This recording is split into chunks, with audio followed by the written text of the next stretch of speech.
Hello friends, Vicky Wagah from reddicecricket.com। Thanks a lot. ठीक चल रहा है हमारा काम। जो ऑनलाइन कॉन्सेप्ट था हमारा www.reddicecricket.com, अच्छा रिस्पांस मिल रहा है। Thanks a lot for that. आप शेयर करते रहिए, आप चैनल सब्सक्राइब कीजिए, नए वीडियोस आपके पास आते रहेंगे। कुछ वेबसाइट भी इम्प्रूव कर रहे हैं और इम्प्रूव करने की कोशिश करेंगे। तो जो आप सपोर्ट दे रहे हो, अगर आपको चैनल अच्छा लगता है या आपको लगता है कि हमारी वीडियो कुछ इन्फॉर्मेटिव है, तो आप प्लीज़ उसको शेयर कीजिए, क्योंकि ये जो सामान है ये काफ़ी कॉस्टली होता है। इसका ध्यान रखना ये सब आपके ऊपर डिपेंड करता है। तो उसी चेन को आगे बढ़ाते हुए एक छोटा सा टिप आपके लिए और शेयर करता हूँ। हमारी कोशिश रहती है कि वो चीज़ शेयर करें जो टेक्निकल है और जो इन जनरल लोग नहीं शेयर करते, क्योंकि वो ट्रेडर हैं, उनको वो उस डेप्थ तक नहीं पता कि एक्चुअली चीज क्या होती है। तो हम कोशिश रहते हैं कि रॉ वीडियो जो डायरेक्ट फ्रॉम फैक्ट्री आपके पास पहुंचे, वो आपको मैं बताना चाहूंगा। नॉर्मली जैसे मैंने कहा था कि आपका कोई भी सजेशन हो, क्वेश्चन हो, आपकी कोई भी क्वेरी हो, आप हमने नंबर दिया हुआ है, आप उसके ऊपर हमसे पूछ सकते हैं। तो कलेक्टिवली जो आज की जो हमारे पास एक क्वेरी है ये कि लोग कहते हैं कि जी हमारा जो बैट है ज्यादा चला भी नहीं होता, बट यहां से क्रैक हो जाता है। यहां से ये देखिए, ये क्रैक हो जाता है। नया ही बैट होता है, या ज्यादा नहीं चला हुआ होता, यहां से क्रैक होके यहां तक आ जाता है, यहां से क्रैक होके यहां तक आ जाता है, यहां से क्रैक होके पीछे तक चला जाता है।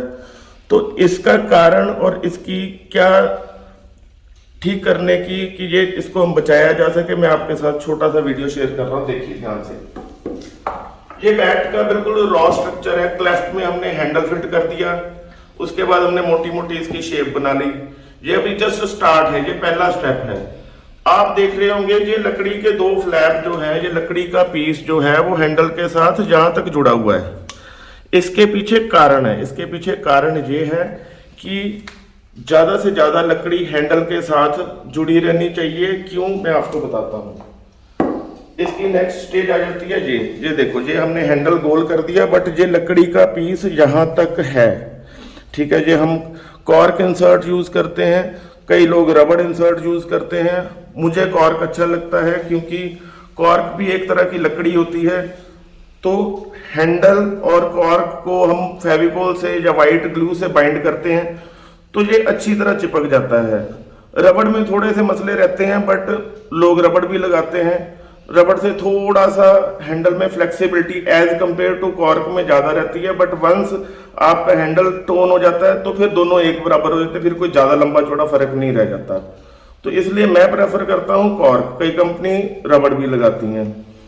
तो होता क्या है, ये जो क्रैक्स हो जाते हैं उसके पीछे रीजन ये है कि जैसे जैसे हम खेलते हैं, जैसे मैंने पिछले वीडियो में बताया कि बैट की नॉकिंग में दो स्टेप होते हैं, एक सरफेस टोनिंग और दूसरा फ्लेक्सिबिलिटी ऑफ हैंडल।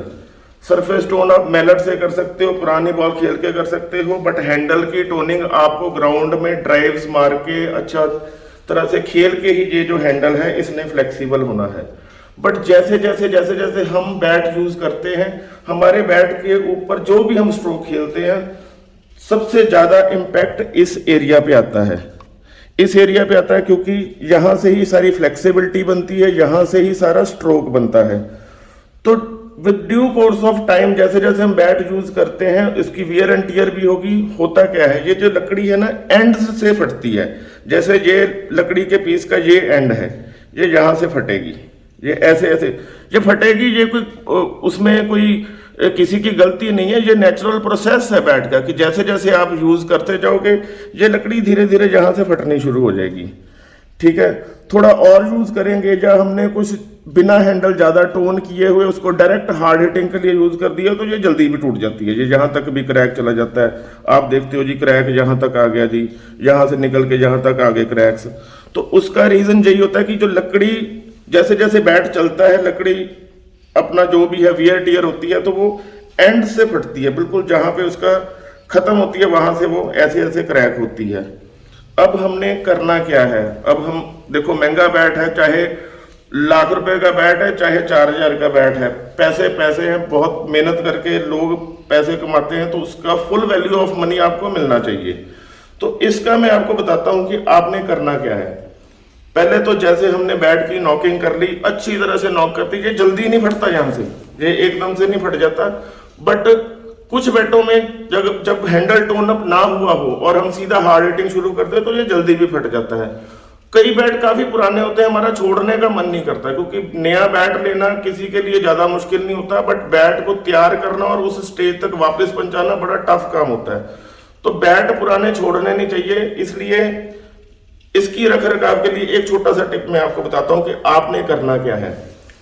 जैसे हमने बैट की नॉकिंग कर ली है, हमने बैट 1-2 महीने चला लिया है, हमें पता लग गया कि हाँ जी अब हैंडल इसका पूरा फ्लेक्सिबल हो गया है। अब हमने क्या करना है, सबसे पहले आप ये करो, ये जो धागा इसके ऊपर चढ़ा हुआ है इसके ऊपर ही एक जो डॉक्टर टेप होती है, 1 इंच की डॉक्टर टेप आप ले लीजिए, कपड़े वाली, कागज वाली नहीं, तो कस के वो धागे के ऊपर ही एक रोल उसके ऊपर घुमा दो।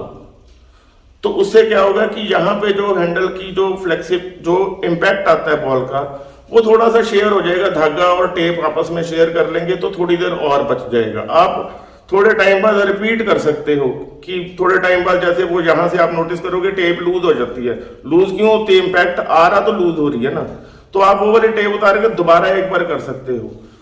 दूसरी चीज आप क्या कर सकते हो, आपकी जब नॉकिंग होगी या सब कुछ हो गया तो आप यहाँ पे एक हल्की सी थ्रेड बाइंडिंग भी कर सकते हो, 0.25 इंच की 1 इंच का थ्रेड बाइंड एराल्डाइड से, एपॉक्सी से। वो आपने एपॉक्सी से करना है, वो बाकी और जगह पे हैंडल के ऊपर एपॉक्सी नहीं लगा देनी, क्योंकि हैंडल की ब्यूटी उसकी फ्लेक्सिबिलिटी में है। हमने हैंडल को हार्ड नहीं करना, बट हमने इसको बचाना है। हम इसको टेप कर लें, डॉक्टर टेप एक बार कर लें, उतार के दूसरी बार कर लें, थोड़े थोड़े टाइम बाद, जैसे हम 1 इंच का यहाँ पे थ्रेड बाइंडिंग भी करा सकते हैं। तो उससे क्या है कि हमारा बैट जो है वो काफी हद तक बच जाएगा। जो हमारी प्रॉब्लम रहती है यहाँ से क्रैक आने की, यहाँ से क्रैक आने की, वो डिले हो जाएगी। मैं नहीं कहता कि बैट खेलोगे चलेगा, टूटेगा, कुछ ना कुछ वियर एंड टियर उसकी होगी। तो ये जो क्रैक्स आने की जो टेंडेंसी है वो थोड़ी सी डिले हो जाएगी। तो आपको बस यही ख्याल रखना है कि 2 चीजें, थोड़े से यूजेज के बाद, नॉकिंग के बाद धागे के ऊपर ही डॉक्टर टेप, थोड़े टाइम बाद वो यहां से लूज हो जाएगी तो उसको उतार के दोबारा डॉक्टर टेप, और यहाँ पे एक आप थ्रेड बाइंडिंग कर लो, तो ये आपके लिए बेस्ट चीज हो जाएगी, आपका बैट यहाँ से बिल्कुल बच जाएगा।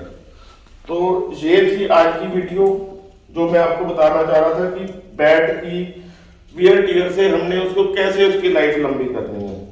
बाकी कोई और आपके दिमाग में क्वेश्चन हो जो आप सोचते हो कि हाँ जो आपको नहीं पता या जिसमें आपकी कोई कंफ्यूजन है, तो आप हमारे नंबर पे हमें व्हाट्सएप कर सकते हैं। प्लीज कॉल मत करना, बहुत ज्यादा कॉल आती हैं। तो व्हाट्सएप में क्या होता है कि हम कलेक्टिव सी क्वेरी आगे कोशिश करेंगे, कोई लाइव सेशन भी करें कि नाम लेके बताएं कि इसकी क्वेरी उसकी क्वेरी है, बट सो फार जो है वो यही है कि हम कलेक्टिव जो क्वेश्चंस हैं उसका आंसर आपको देंगे। तो एक बार फिर रिक्वेस्ट है कि redicecricket.com Facebook page, Instagram page, channel subscribe कर दो, हमारे लिए बहुत हेल्प होगी। आपके लिए भी ये ठीक रहेगा कि ये इंफॉर्मेशन जो सिर्फ आप तक है, आप कोशिश करो अपने फ्रेंड्स को आगे पहुंचाओ, आगे अपना वीडियो शेयर करो। उसके लिए कोशिश ये रहेगी कि हम मोटिवेट होंगे और से और वीडियो आपके लिए आते रहेंगे। Thanks a lot.